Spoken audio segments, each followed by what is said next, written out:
Back in the early days of the UFC, the rules were a lot different. It was less "don't do that" and more "do whatever you want," really. The slogan for the fighting promotion was literally "there are no rules." Things have changed a lot since then, and thank goodness for that. Let's get into it and see what moves are illegal in the UFC today. Firstly, headbutting. Headbutting used to be a staple of the UFC. It was actually a lot rarer for a fight to not have a headbutt at some point or another. The move is very effective, as you can probably assume. So effective, in fact, the UFC deemed it illegal. See, back in the early days, people didn't know too much about head trauma and brain damage. The sport was in its infancy, and people didn't know too much about the effects that a blow to the brain had on a fighter. Headbutts were eventually deemed illegal when it became obvious how horrible the technique was for fighters. Headbutts don't require much skill from fighters. They're so easy to do, anyone could do them. That said, if they were legal today, we'd probably see a lot more injuries in the sport. That's saying a lot for a sport like mixed martial arts, since there are already so many injuries. Joe Rogan has advocated for the use of headbutts before on his podcast, noting that their use would wildly change the game for the sport. He mentioned that the use of headbutts while in positions on the ground would make it much easier for people to get out. Mixed martial arts, as the name suggests, hosts a number of fighting styles. A lot of those styles rely on grappling and wrestling, so if headbutts were allowed, it would make grappling a lot harder. That said, even if headbutts were allowed again, there would have to be rules in place to stop people from simply bashing their skulls against each other when they were on their feet. Moving on,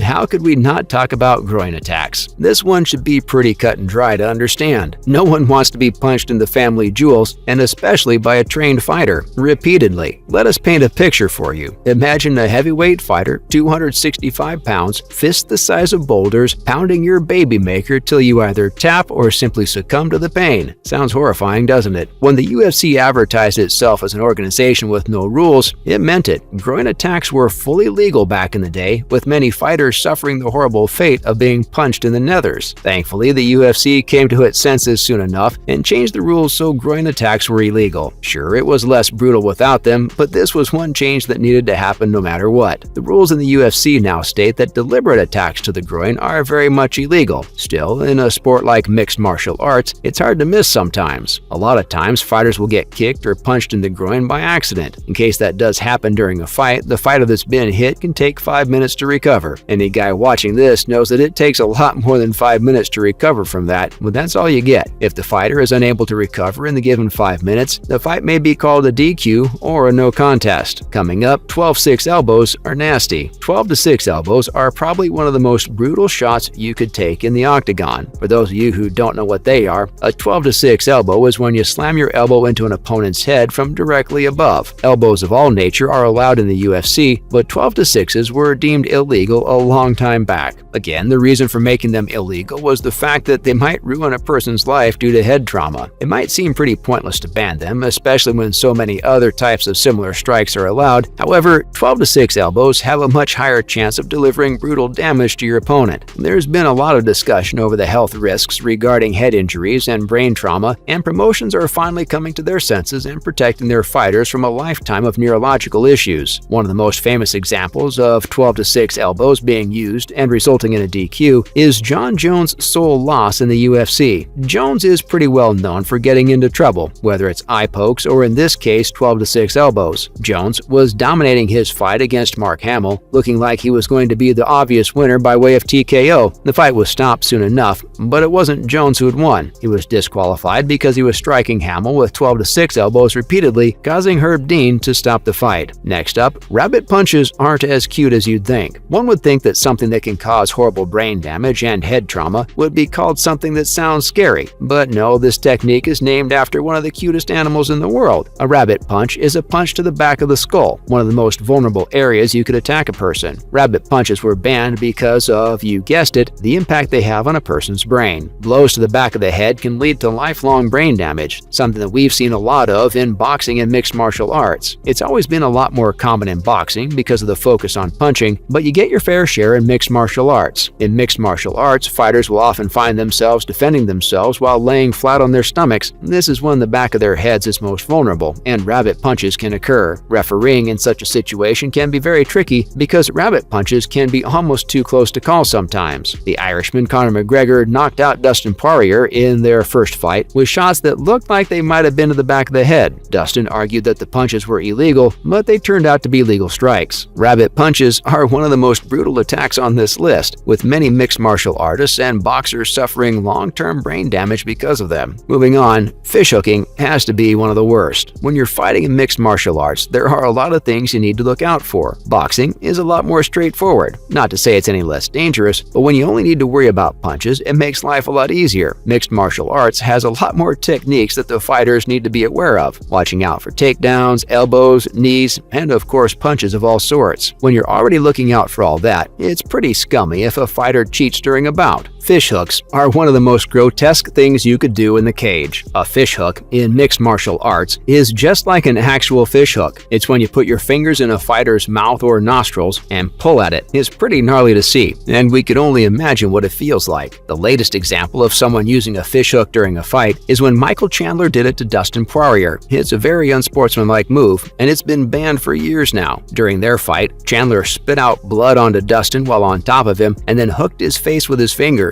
Dustin even called him out on the action after the fight in a heated confrontation. It was pretty uncharacteristic of Chandler as well, as he's usually a stand-up fighter who never cheats for a win. That's just the nature of the sport though. When you're in the octagon, sometimes fighters will do anything to win, including some dirty tactics. Coming up, pile drivers should be left to the WWE. In mixed martial arts, you'll see a lot of pro wrestling moves being used. However, that doesn't mean you can start tombstone pile driving people like you're the Undertaker. Yes, a lot of body slams and grappling techniques are used, but pile drivers are definitely not allowed. We've mentioned this so many times in this video, but yet again, we have to say that head injuries are not to be messed around with. Slamming someone right on their skull is obviously horrible for their brain, and because of this, they're banned in the UFC. If you're not familiar with what a pile driver is, it's when you pick someone up vertically with their head toward the ground and slam their head into the floor. It's brutal enough when the Brothers of Destruction are doing it in the WWE, but the maneuver has no space in the world of mixed martial arts. One of the most famous examples of the use of a pile driver in mixed martial arts is when Rose Namajunas was victim to one, courtesy of Jessica Andrade. This one was legal because Rose wasn't slammed with her head going straight into the ground, but rather at an angle where it was deemed as a slam and not a pile driver. Finally, small joint manipulation is scary. Small joint manipulation is when someone tries to pop the joints in your fingers and toes out of place. If this technique was allowed in the UFC, fighters would be getting their hands and feet injured a lot more often. Submissions in mixed martial arts are notorious for leaving fighters with broken arms, dislocated shoulders, and many more injuries. Those are bigger limbs though, so it's fair game. If small joint manipulation was allowed, fighters could go for their opponent's fingers. This is especially dangerous in mixed martial arts because of the type of gloves the fighters use. The gloves leave your fingers exposed, and you'd be at a serious disadvantage even when you're in control. It would also be a much easier way for fighters to win because of how easy it is to break a finger or a toe. That's a wrap for this video, guys. Do you think these moves should be illegal? Let us know in the comments below, and leave a like if you enjoyed the video. Remember to subscribe and hit that bell icon so you don't miss out on content just like this.